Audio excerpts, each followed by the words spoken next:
ફેંકી દેતા હોય છે, હવે ફેંકવાની નથી, કારણ કે તરબૂચના છાલમાંથી હું તમને એક ફેસ માસ્ક શીખવાડવાની છું. હું છું પૂનમ કવા અને સ્વાગત છે તમારું પૂનમ્સ ફ્લેવર કિચનમાં. આપણે તરબૂચ ખાઈ લઈએ એટલે પછી આ જે છાલ વધે છે એને આપણે ફેંકી દેતા હોઈએ છીએ. હવે નહીં ફેંકવાની તો શું કરવાનું, એક મિક્સરનું જાર લેવાનું. મિક્સરનું જાર ના હોય તો તમે ખમણીથી પણ ખમણી શકો છો. એની જે આ ઉપરનો જે આ સફેદ ભાગ છે અને થોડો થોડો આપણે આ લાલ પણ રહેવા દીધો હોય તો એ પણ તમે યુઝ કરી શકો છો. આ કાઢી લેવાનો છે, આ રીતે તમે જોઈ શકો છો. આ રીતે કાઢી લેવાનો ને આ છાલને આપણે સાઈડમાં રાખી દઈશું અને આના નાના નાના ટુકડા કરી લેવાના છે. તમારે જેટલો ફેસ ઉપર એપ્લાય કરવું હોય એટલી પેસ્ટ રેડી કરવા માટે એટલી છાલ તમારે આમાં નાખવાની. ત્યારબાદ આપણે મિક્સરનું જાર બંધ કરી અને આપણે એની પેસ્ટ વાટી લઈએ અને પાણી બિલકુલ નાખવાનું ન. મિક્સરમાં આ રીતની પેસ્ટ રેડી થશે અને ત્યારબાદ ફેસને સરસ વોશ કરી લેવાનો. ત્યારબાદ મેં અહીંયા કાકડીની 2 સ્લાઇસ છે આંખો ઉપર રાખી દીધી છે અને જે આ આપણે પીસીને તૈયાર કર્યું છે એને આ રીતે ફેસ ઉપર એપ્લાય કરી દેવાનું છે, આખા ફેસ ઉપર.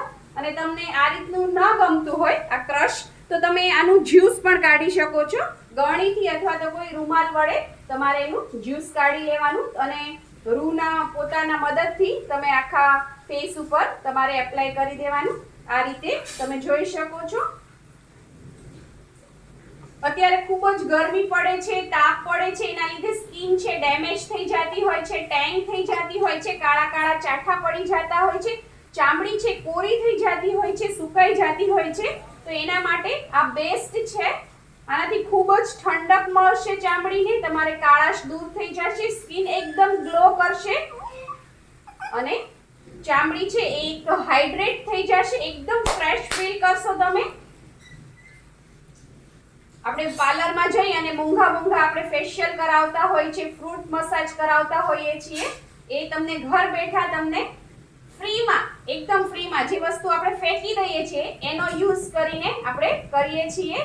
આ રીતે આખા ફેસ ઉપર લગાડી દેવાનું છે. આ રીતે આખા ફેસ ઉપર લગાડી દીધા બાદ 5 મિનિટ તમારે આને આ રીતે જ રહેવા દેવાનું છે. 5 મિનિટ થયા બાદ તમારે આને દૂર કરવાનું છે, પણ દૂર કરતા પહેલા આને ઈઝીલી આ રીતે તમારે મસાજ કરવાનું છે. કોઈ પણ રીતે તમારી હાથોની આંગળી હોય અને આ ટેરવા હોય એનાથી આ રીતે થોડું હળવા હાથે મસાજ કરવાનો છે અને ત્યારબાદ છે તમારે ફેસ વોશ કરી દેવાનું છે.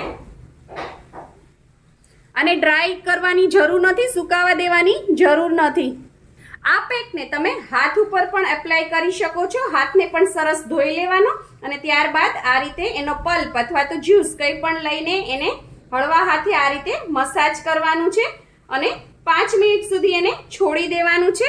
5 મિનિટ થઈ ગયા બાદ ફરીથી એ જે આપણે લગાડ્યું હોય એને જ તે આ રીતે મસાજ કરી દેવાનું છે. સરસ મસાજ કરી દીધા બાદ આપણે એને પાણીથી વોશ કરી દેવાનું છે. હું અહીંયા કપડાથી લૂછી લઉં છું અને તમને દેખાશે ડિફરન્સ, તરત જ સ્કિનમાં દેખાશે. સ્કિન એકદમ બેબી જેવી સોફ્ટ થઈ જશે. પાણીથી ધોયા બાદ જો તમારી સ્કિન ડ્રાય હોય તો એના ઉપર તમારે થોડું મોઇશ્ચરાઇઝર એપ્લાય કરી દેવાનું અને ઓઇલી સ્કિન હોય તો નહીં કરવાનું. મોઇશ્ચરાઇઝરથી આ રીતે હળવા હાથે તમારે મસાજ કરી લેવાનો છે. આ રીતે તમે ગરમીમાં 2-3 દિવસે અથવા અઠવાડિયામાં 2 વાર તમે આ ફેસ પેક લગાવી શકો છો. તમને જરૂરથી ફરક દેખાશે જો તમે મારી સ્કિન પહેલાં જોજો અને અત્યારે જોજો. જો તમને મારી આ રેસીપી પસંદ આવી હોય તો લાઈક, શેર, કોમેન્ટ કરો. પ્લીઝ મારી ચેનલને સબસ્ક્રાઈબ કરો અને હા, બેલ આઇકન દબાવવાનું ના ભૂલશો, જેથી આવી જ સરસ મજાની વાનગીઓ તમારા સુધી પહોંચતી રહે. Thank you. આવજો.